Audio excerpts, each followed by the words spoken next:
Días a todos a esta primera presentación de la Semana de la Divulgación Científica, donde contamos con la presencia del doctor Jorge Lázaro Hernández, quien es licenciado en Lengua y Literaturas Hispánicas por la Facultad de Filosofía y Letras de la Universidad Autónoma de México y doctor en Comunicación Lingüística y Mediación Multilingüe, con mención doctor europeo por la Universidad Pompeu Fabra de Barcelona, España. Es miembro del Grupo de Ingeniería Lingüística de la UNAM desde 2007, donde fue investigador postdoctoral de 2015 a 2016. Ha sido profesor en la Facultad de Filosofía y Letras en la Facultad de Ingeniería de la UNAM. Actualmente es profesor investigador titular A de tiempo completo en la Facultad de Idiomas de la Universidad Autónoma de Baja California, donde es miembro del cuerpo académico Lengua, Tecnología e Innovación. Es miembro del Sistema Nacional de Investigadores del CONACYT. Pues con esta breve biodata le damos la bienvenida al doctor Jorge Lázaro. El doctor Jorge Lázaro inicia su presentación.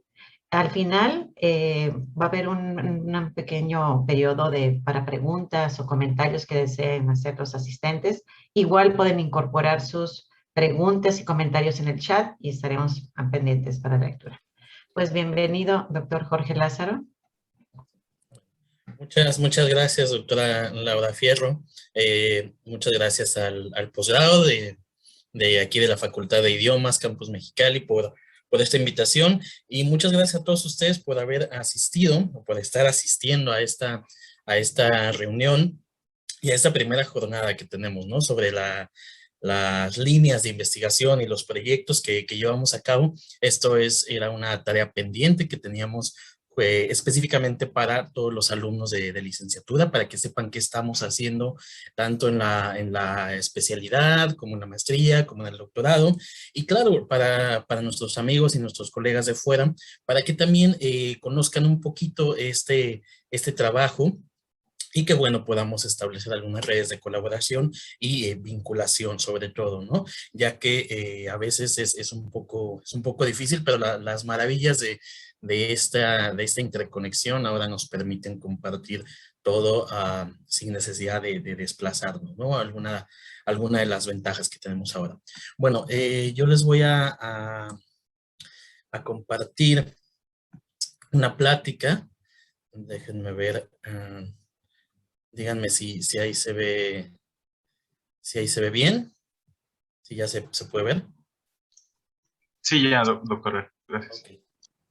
Bueno, pues ya, a esta charla yo le he puesto de Cervantes a Ciri, que estoy de la lingüística computacional, y qué hacemos en la Facultad de Idiomas en este campo. Bueno, vamos a ver un poquito por qué le puse así, ¿no? Que tiene que ver Cervantes con la computacional.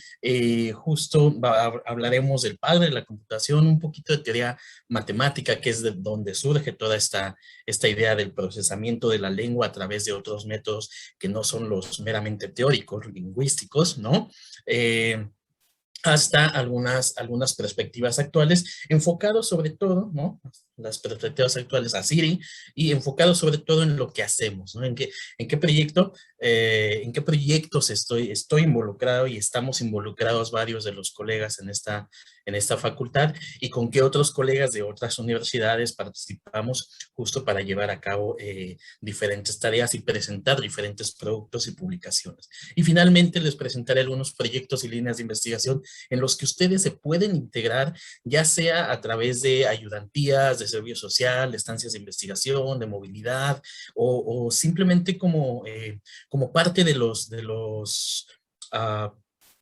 digamos, de los experimentos, ¿no? Levantando datos, siendo parte de un equipo de hablantes, ¿no? A los que se les piden sus datos también. Por ejemplo, es lo último que tenemos en un proyecto con la Universidad Veracruzana, que está entrevistando alumnos de traducción de aquí. Bueno, les voy a platicar un poquito de todo eso de manera rápida. De Cervantes. ¿Por qué Cervantes? Todos conocemos a Cervantes y su famoso libro que inicia en un lugar de la Mancha, cuyo nombre no quiero acordarme.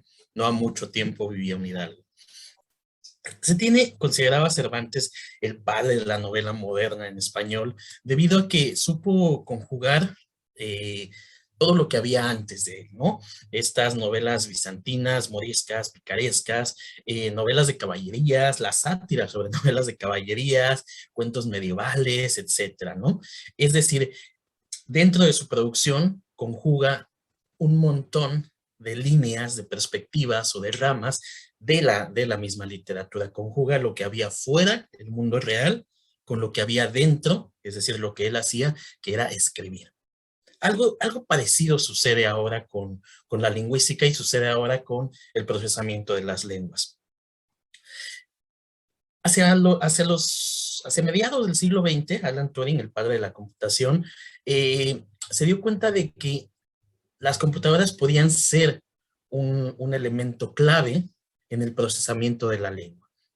Él estaba contratado, de hecho, para descifrar algunos códigos en la guerra, bueno, lenguas codificadas más bien, y ayudó en esto, haciendo algunos cálculos y haciendo algunas máquinas, haciendo algunos algoritmos que permitían saber qué decían las otras personas, una suerte de traducción automática. Pero una traducción automática en un doble sentido, que era una decodificación de algo que estaba oculto y una traducción, algo que estaba oculto además en otra lengua, algo que ya en su momento era súper, súper importante. Bueno, él creó una prueba, ¿no? Que decía que una computadora puede ser llamada inteligente. Él buscaba que las computadoras fueran inteligentes, que pudieran hacer lo que hace un ser humano, si lograba engañar o si logra engañar a una persona haciéndole creer que es humano. Muy parecido a las aplicaciones que tenemos ahora de chatbots, o incluso había ahí una aplicación de juego hace un par de años, ¿no? Que platicabas con ella y decían, ¿cómo sabe todo esto de mí? Bla, bla. Bueno, cruzando datos, spoiler alert, ¿no? Entonces, en 1950 propuso este juego. Una máquina y un ser humano se escriben a través de una computadora. No se ven, no saben qué hay del otro lado, y un juez tiene que determinar quién es el humano y quién es la computadora. Ahora los jueces serían ustedes, ¿no? Ustedes podrían determinar quién está detrás de un chatbot que hace, bueno, qué de lo que dice es verdad y qué de lo que dice es artificial, ¿no? Imagínense que ustedes le hablaran a Siri o le hablaran a Alexa o le hablaran a Google y dijeran, ay, no, eso está muy, muy bien estructurado. Quizá es una persona que está hablando y me está contestando por mi bocinita. Puede ser, pero lo cierto es que detrás de esa magia que podemos experimentar ahora, esa especie de magia, hay una teoría matemática, ¿no? Shannon, en esos mismos años, en los 50s, intentó conjugar el esquema de la comunicación humana, ya saben, emisor, receptor, canal, mensaje, etcétera, pero midiendo qué había de información en cada una de esas partes. ¿Qué tenía que tener la parte emisora para poder generar los mensajes? ¿Qué tenía que tener la parte receptora? ¿Qué debía de tener el mensaje en sí mismo? Y después de varios estudios, dijo, bueno, vamos a hacer unos experimentos con lengua real. De ahí salen, por ejemplo, los modelos predictivos, ¿no? Si nosotros decimos, el gato se comió un, queremos encontrar la palabra que viene después. Algunos de ustedes ya esto se les puede hacer como una tarea bastante del día a día, ¿no? Los predictores de los teléfonos cuando tú estás escribiendo, ¿no? Si tú pones en este momento en tu teléfono en un WhatsApp, el gato se comió muy probablemente te aparezca algo que sea un sustantivo masculino singular. Eso es lo que yo sé que sigue y eso es lo que le puedo transmitir a la máquina. Características, pues son características del lenguaje, características de léxico, pero no exactamente características semánticas de significado, es decir, se guían por cálculos. Tanto es así que incluso apareciendo ahí un sustantivo masculino singular, a algunos les puede aparecer pescado, ¿no? Pollo, pero a algunos les va a aparecer algo que hayan utilizado mucho en su chat, porque aprenden, ¿no? Que sea un sustantivo masculino singular y que hayan utilizado mucho con gato, hayan utilizado mucho con comer, ¿no? El gato se comió un helado Trifty o se comió un burrito de machaca. Puede ser, ¿no? Entonces, realmente son acercamientos al procesamiento de la lengua, que tienen mucho de interesante, pero se topan estas personas con problemas semánticos. Van más allá, ¿no? Y por ejemplo, una de las tantas técnicas que se han utilizado para resolver estos problemas semánticos es la información mutua. Vemos que entonces podemos empezar a calcular qué va a haber ahí en medio, después de se comió a través de la relación que hay con otras palabras y calculando como un peso, ¿no? Si nosotros ponemos completo, tenemos que poner un sustantivo masculino singular que sea, por ejemplo, no contable, ¿no? Un pollo es contable, pero puede ser como que contable cuando lo divides en piezas, ¿no? Pero no contable en cuanto a la noción de pollo en general. O sea, ¿cómo dices tú que vas a comer pollo en el día a día? Así, tal cual. Voy a comer pollo. No dices voy a comer 3 piezas de pollo o voy a comer 2 pollos o una pierna de un pollo y un muslo de otro pollo, ¿no? Entonces, la información que hay ahí en completo es voy a comer pollo, todas las piezas que conforman uno, aunque, por ejemplo, si tú te vas a una pollería aquí, sean de diferentes pollos, ¿no? ¿A poco sabes cuáles piezas son de qué pollo? No, ¿verdad? Pero tienes información contextual. A esto es a lo que se refiere un poco la información mutua. La información contextual que puedes medir para que determines un elemento léxico o un elemento de lenguas, ¿no? Por ejemplo, se comió un completo, puede compartir información con pez, pescado, ¿no? Se comió un paquete de whiskas completo, pero abajo, si tú le pones, se comió con todo y plumas, ya plumas determina la aparición de otro elemento. Bueno, y como estas hay un montón de técnicas de información mutua, de coseno, por ejemplo, también hacia esos años, hubo algunas técnicas, ¿sí? Que utilizaban la estructuración como de redes neuronales, ¿no? Información de varios elementos unidos en una matriz, donde tú podías saber qué era el elemento que estabas buscando, o puedes saber qué es el elemento que estás buscando por lo que comparte de rasgos con otras cosas. Tú tienes un conjunto de rasgos, patas, cola, cabeza, mascota, doméstico, etcétera, y en esa línea en medio te puede salir gato, te puede salir perro, por supuesto, pero también te puede salir, no sé, un ratón, ¿no? O te puede salir un pangolín, qué sé yo, ¿no? Entonces, depende mucho de cómo trates tu lenguaje para saber qué te puede salir ahí.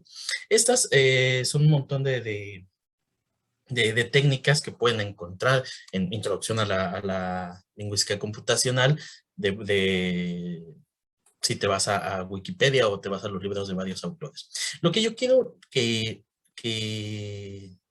les quede un poquito en la mente es un timeline de cómo es que hemos llegado hasta este punto en el procesamiento de la lengua.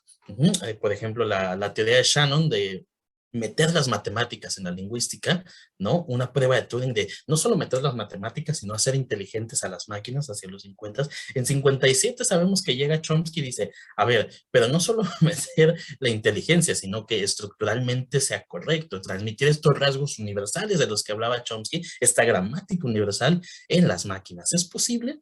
¿No? Hacia el 87 ya más orientado hacia las líneas de investigación que llevamos, que llevo yo en específico, ¿no? Cómo se construyen los diccionarios, cómo se trata el léxico en computación y finalmente un punto de inflexión en el tratamiento de la lengua va a ser Google, ¿no?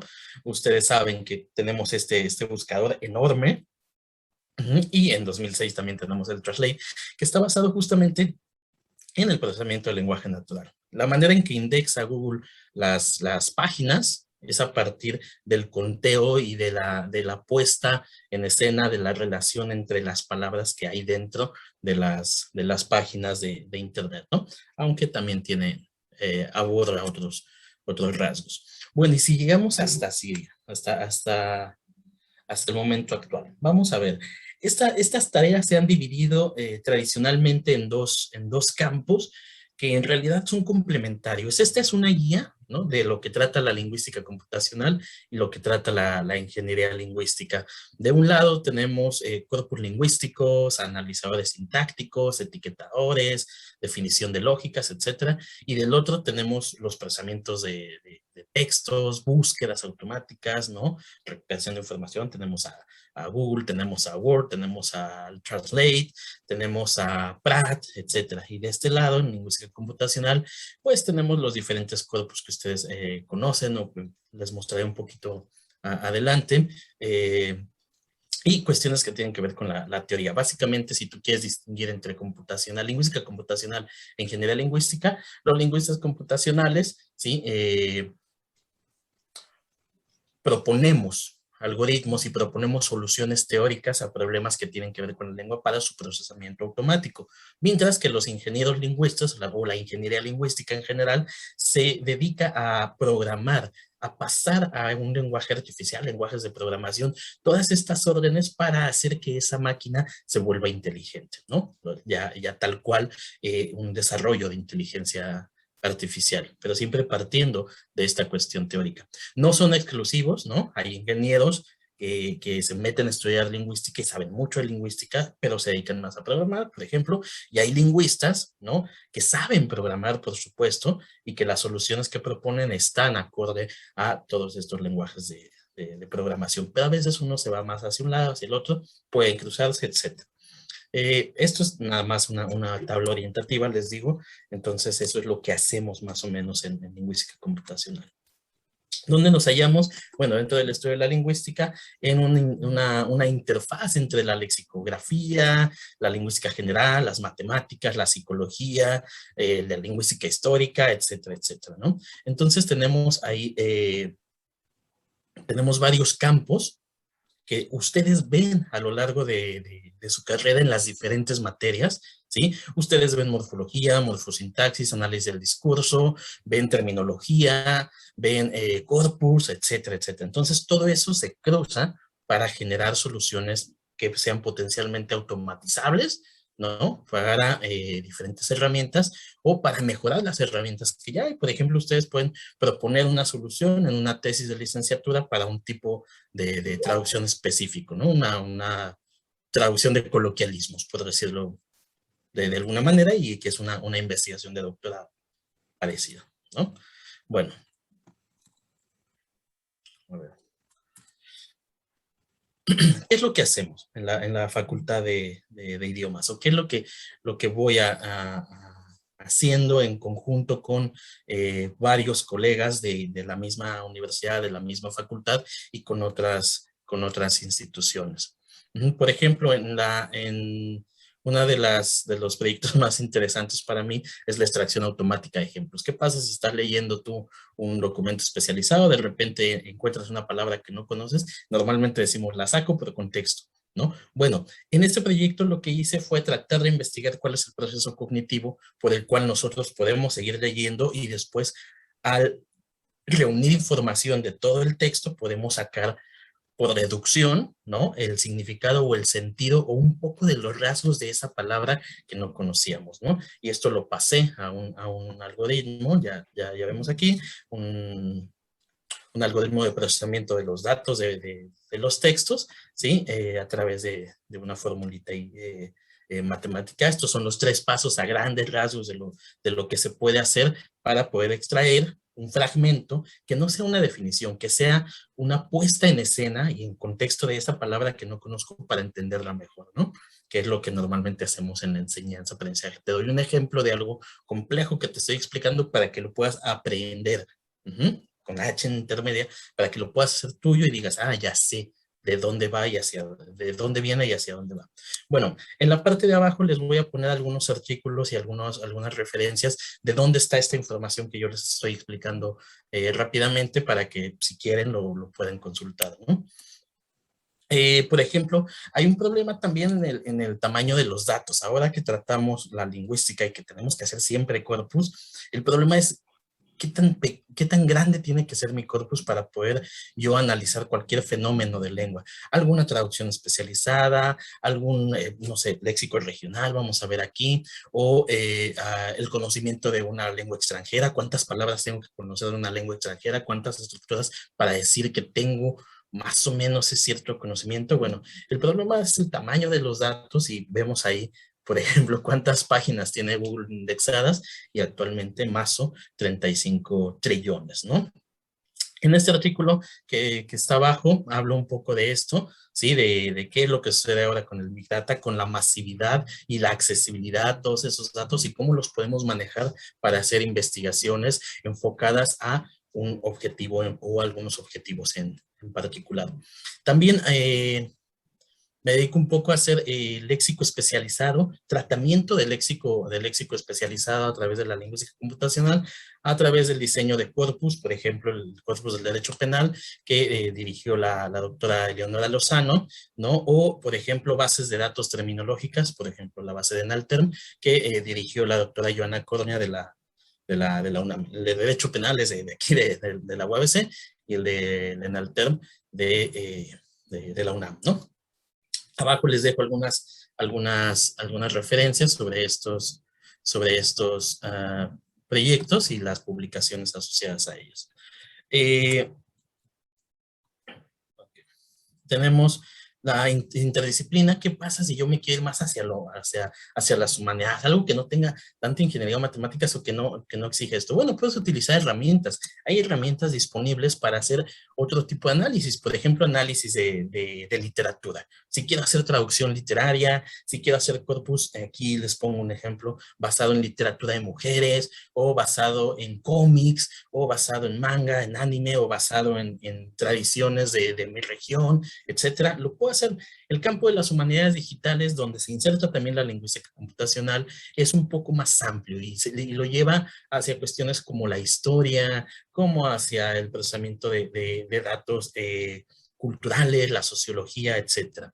Entonces, lo último que hemos hecho es hacer tratamiento de literatura, específicamente novela negra y léxico del narco sinaloense en narconovelas, ¿no? O novelas negras. Este libro acaba de salir hace poco, un par de meses, y el doctor Rafael Saldívar y yo, bueno, hicimos este acercamiento que salió bien interesante, ¿no? ¿Qué es lo que escriben y desde dónde escriben las diferentes personas que abordan este tema?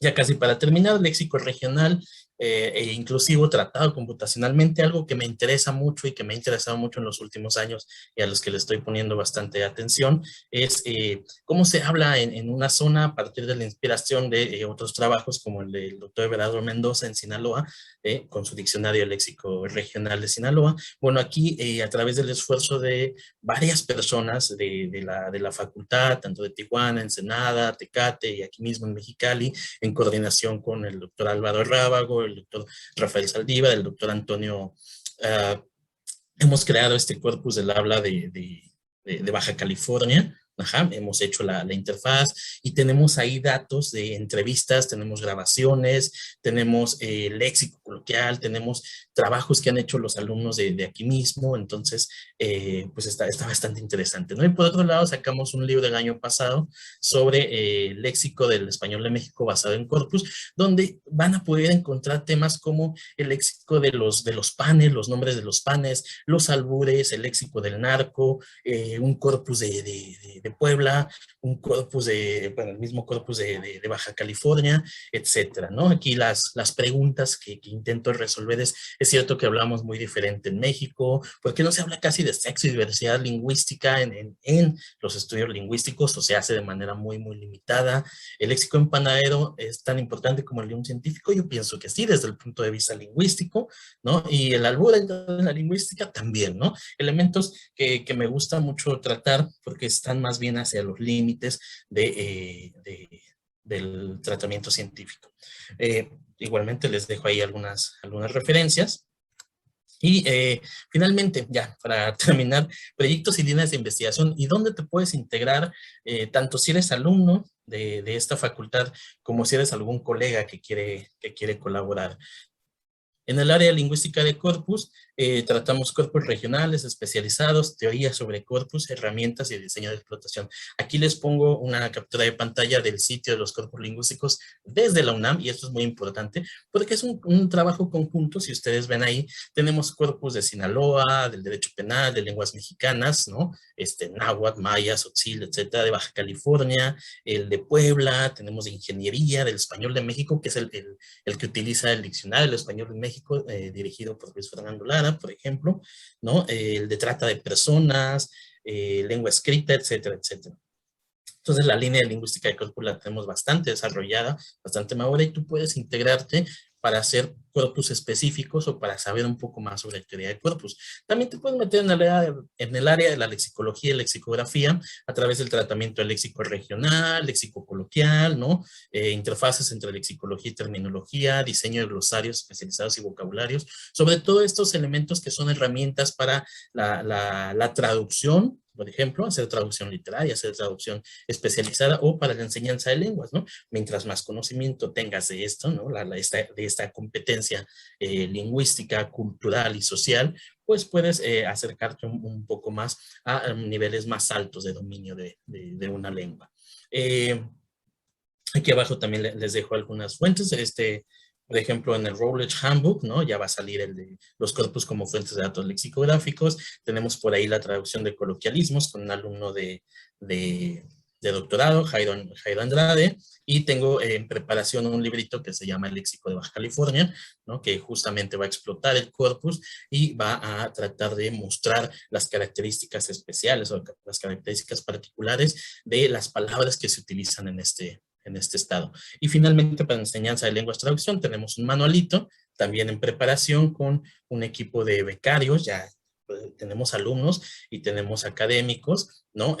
Un manual para la traducción y enseñanza del español como L2, que busca ser una herramienta justamente para estudiantes a este nivel, ¿sí?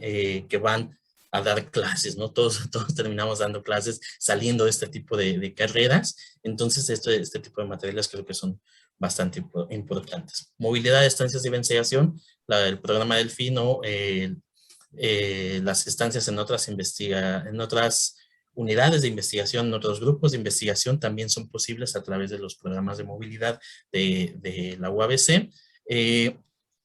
Y donde te puedes ir, no sé, aquí yo les puedo dar 2 o 3 ejemplos. Te puedes ir al Colegio México, te puedes ir a la UNAM y tocar estos temas. Te preparas un poco aquí, luego te vas a una estancia corta o te vas a una estancia de 6 meses o vas a hacer tus prácticas profesionales, ¿sí? En otras instancias nacionales o internacionales dentro de estas líneas de investigación. Y bueno, por mi parte sería todo. Quedo a sus órdenes para cualquier pregunta o comentario sobre estas líneas de investigación, estos proyectos, y pues si quieren integrarse a los equipos de trabajo conmigo y con cualquiera de los colegas, las puertas están completamente abiertas, y al final es la intención de este evento, ¿no? Muchas gracias. Muchas gracias, doctor Jorge Lázaro. Muy interesante pues conocer los trabajos que está realizando. Aquí en el chat podrán encontrar el enlace para registrar la asistencia. Por favor, a todos, especialmente a los alumnos de licenciatura, si desean obtener créditos, pues por favor es muy importante que registren su asistencia. ¿Alguna duda, algún comentario? Nos queda solo un minuto. Hay felicitaciones por su presentación, pero no tenemos preguntas. Había una mano levantada, no la alcanzo a ver. Si por favor puede tomar la voz, pero que sea por favor una intervención breve porque tenemos solo un minuto.